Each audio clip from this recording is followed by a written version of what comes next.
sulcus it is called pectoralis major muscle. Then on the medial lip it is called teres major muscle. Last, so it is the longest bone of our upper limb. It consists of three parts: upper end, lower end and shaft. If we talk about its side determination, so the upper end is rounded in shape to form head, while the lower end is expanded from side to side and flattened. Second point is the head is directed medially, upwards and backwards. Third point is it has two tubercle, lesser tubercle and greater tubercle. The lesser tubercle project from the front of upper end and lateral by intertubercular sulcus या फिर bicipital groove.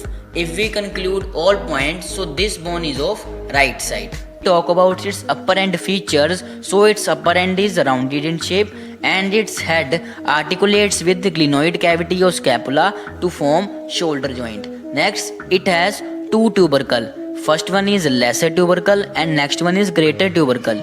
Both the tubercle are separated by the line medially, which is called intertubercular sulcus या फिर bicipital groove. Next, it have three neck: anatomical neck, surgical neck and morphological neck. First one is anatomical neck. The line separating head from rest of upper end is called anatomical neck. Next, the line separating upper end from the shaft is called surgical neck. Above surgical neck 0.5 cm there is a morphological neck which represent epiphyseal line. And if we talk about its lower end features, so its lower end features will be studied in two parts: articulating part and non-articulating part. Articulating means which articulate or accommodate with other bone. So first, this rounded part is called capitulum which articulate with head of radius. Next, this pulley shaped part is called trochlea which articulate with trochlear notch of ulna. So we can also see that. So as you can see clearly, the head of radius articulate with capitulum of humerus and trochlear notch of ulna articulate with trochlear of humerus. So by this way, whole movement of our arm takes place. And so if we talk about its lower end features, so previously we have studied that articulating part has two parts. This one is called capitulum which articulate with head of radius. Next, this pulley shaped part is called trochlea which articulate with trochlear notch of ulna. Now move to non-articulating part. So it contains several fossa and some epicondyle. Firstly, this expanded part is called epicondyle. This one is called lateral epicondyle and this one is called medial epicondyle. So you can see clearly that the medial epicondyle is quite more prominent than lateral epicondyle. Now move to its anterior aspect. So it contains two fossa. First one is called radial fossa and this one is called coronoid fossa. Radial fossa which accommodate with head of radius when our elbow is in flexion. So we can also see that. So now our elbow is in extension. By this way, when our elbow is in flexion, the head of radius accommodate in radial fossa. Next one is called coronoid fossa which accommodate with coronoid process of ulna when our elbow is in flexion. Next one, on its posterior aspect there is also one depression which is called oligramnon fossa which accommodate with oligramnon process of ulna.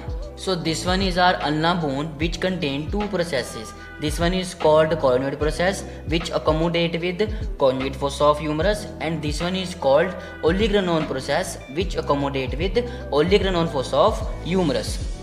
So by this way you can see clearly that when our elbow is in extension, the oligramnon process accommodate with oligramnon fossa of humerus. Similarly, when our elbow is in flexion, the coronoid process accommodate with coronoid. So if we talk about its feature of shaft, so it contain three border and three surfaces. First one is called anterior border, next one is medial border and last one is called lateral border. So anterior border forms lateral lip of intertubercular sulcus while medial border forms medial lip of intertubercular sulcus and from lower end it forms medial supracondylar ridge. Same as in lateral border, it is more prominent from lower end and forms lateral supracondylar ridge. Next one is surfaces. First one is called anterior lateral surface. So in this surface there is a presence of V-shaped deltoid tuberosity. Next one is anteromedial surface. So you can see clearly there is a presence of nutrient foramen in this surface.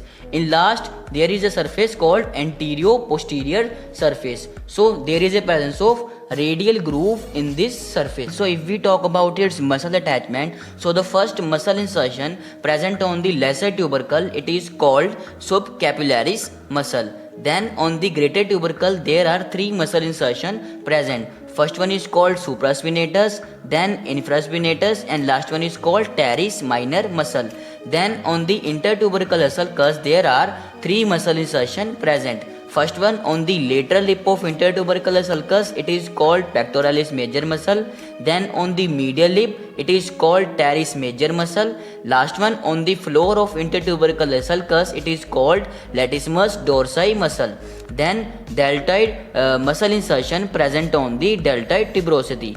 Then on the anteromedial aspect and anterolateral aspect, there is one muscle origin which is called brachialis muscle. And so there are three muscles present on the lateral supracondylar ridge. First one is present on the upper 2/3 part, it is called brachioradialis muscle.